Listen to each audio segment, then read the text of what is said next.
کسی گاؤں میں ایک پہلوان رہتا تھا۔ وہ اپنے علاقے کا بہت ہی مشہور اور جاننے والا پہلوان تھا۔ اس کی ایک ہی بیٹی تھی۔ اس نے اسے بہت ہی لاڈ و پیار سے پالا ہوا تھا۔ وہ خوبصورت بھی تھی۔ بیٹی جوان ہوئی تو باپ کو اس کی شادی کی فکر ہوئی۔ چونکہ خود پہلوان تھا اس لیے بیٹی کے لیے ایک پہلوان ہی پسند کیا جو اونچا، لمبا، جوان اور زمیندار بھی تھے۔ باپ نے بڑے نازوں سے پالی ہوئی بیٹی اس کے ساتھ وداع کر دی۔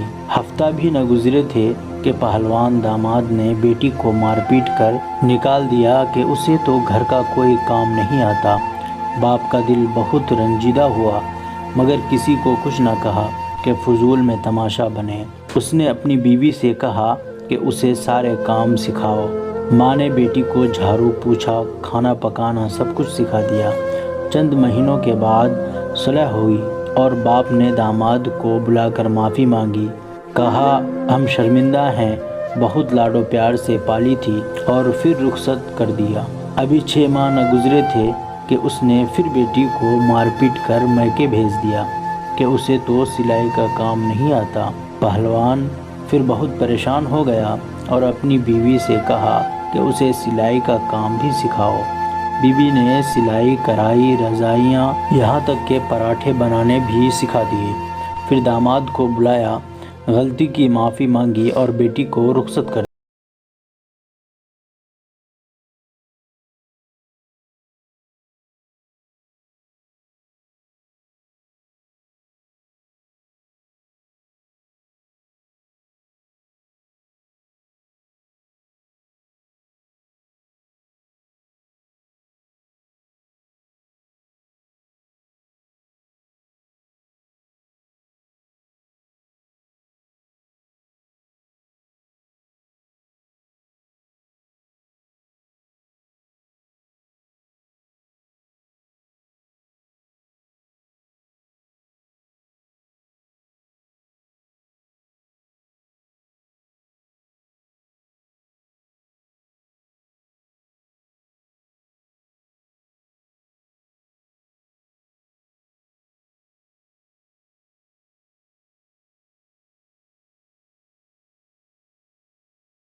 اونچی آواز میں بات نہیں کی۔